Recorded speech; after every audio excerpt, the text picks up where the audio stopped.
Hi, I'm Crystal Stump, founder and CEO of ABC Consulting and former Virginia ABC Special Agent from the Alcoholic Beverage Control Authority.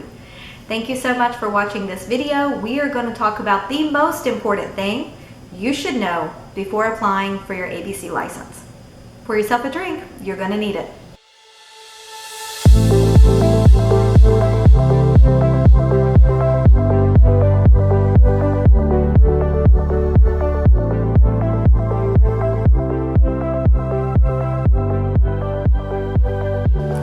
Welcome back. Thank you so much for watching this video. I'm going to talk about the most important thing you should know before you apply for an ABC license. But before I do that, if you're new to the channel, I invite you to subscribe, click the bell notification so you're notified of all my new videos, and don't forget to like this video if you find it informative and educational.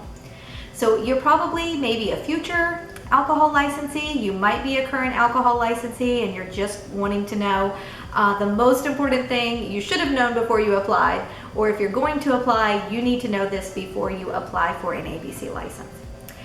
You need to know exactly where you're going to be operating and what entity you're going to be operating under, because the ABC license in Virginia is issued to a legal entity and the location. So you need to decide, do you want to be an LLC or a corporation? Do you want to be a sole proprietor, which you can. I think you should seek an attorney and always ask a tax expert to find out those types of things, which is the most beneficial to you. But my experience as a consultant, I'm not an attorney, is that most businesses operate as an LLC or a corporation. And there are some benefits there because the ABC license is issued to an entity, and if you ever decide to sell the entity, the license will go with that entity. And if you're a sole proprietor, you can't necessarily transfer that license to another person because it's issued to you personally as a sole proprietor. So you need to decide what type of entity you're going to operate, who the owners are going to be, and where you're going to operate, because the license, like I said, is issued to a location. So if you haven't decided on a location yet, you need to do that before you apply for an ABC license.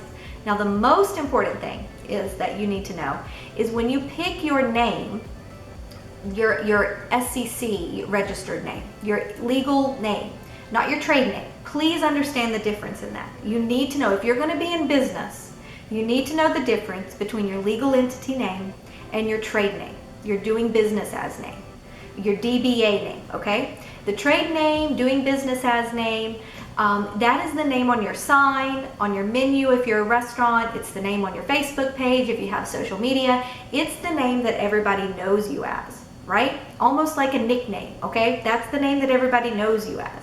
But your legal entity name is the actual name of the company that is issued or registered with the State Corporation Commission. So you need to register that entity name with the State Corporation Commission, and also you need to register your trade name if it's different from the registered name. So for example, if the name of your company is ABC Restaurant LLC, then you do not need to register a trade name if you're going to be trading as ABC Restaurant.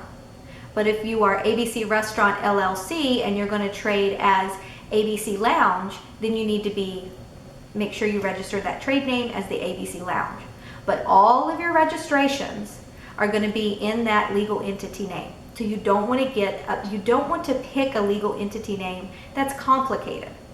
Please pick something that you can remember how to spell and that you can remember what it is. And I know that sounds like common sense, but so many people want to pick a complicated entity name. Maybe they want to use initials, and then they can't remember the order of the initials in the LLC name. Or they put in a address, like street, in the entity name, and then they forget if they registered it as abbreviated ST or spelled out STREET. And that is a huge mistake if you register with the SCC as street spelled out, and then you apply for your ABC license or other registrations with street ST. That's a totally different entity. So you really need to sit down and decide on what you want your SCC name to be, and pick something that's not complicated. Remember it and know that that's the name you're going to be using for all of your future registrations associated with that business. If you do all of your registrations wrong, or you don't have attention to detail, or someone else is doing some of your registrations and you're doing some of your registrations, and none of these registrations add up and these permits get issued in different names, and then the ABC wants to see the permits, you're going to have major problems and the license is not going to be able to be approved. So picking your location and knowing your address. It is so shocking how many people tell me their address of where they're doing business, and then I do a little bit of research, because that's what we do, and the address is wrong. It's incorrect. And they didn't realize that. You know, they were told it was this address, but when we got the lease agreement, it's clearly that it's this address. And I mean, we have ways of verifying and checking addresses in multiple areas before we, you know, make sure we nail down the right address. But you can't be reckless on these applications.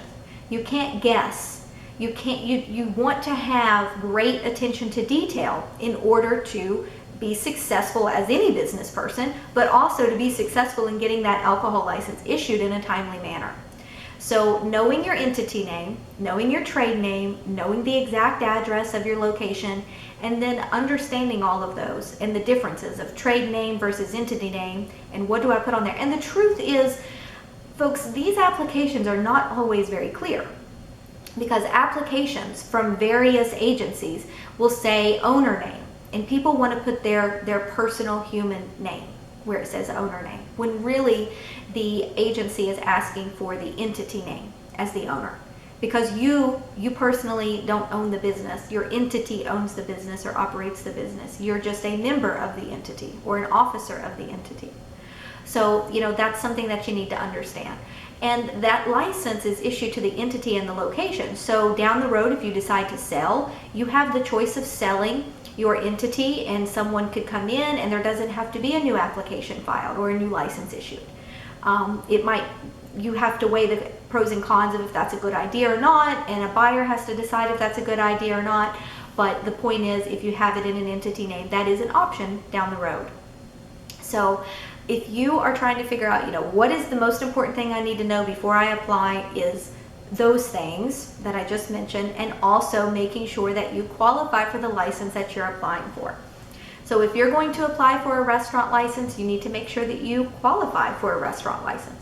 Or if you're going to be operating an axe throwing business, or you're going to be operating a day spa or a salon or a grocery store, all of these licenses have different qualifications, and you need to make sure that you're familiar with them and applying for the right one that you qualify for. And I can help you with that if you visit our website. vaabc.com will take you to ABC Consulting, and we will help you with picking the best license type for you. Hopefully you found this video helpful. If you did, please give me a thumbs up, comment below, and as always, thank you for watching. Have a wonderful day. I wish you much success. Cheers.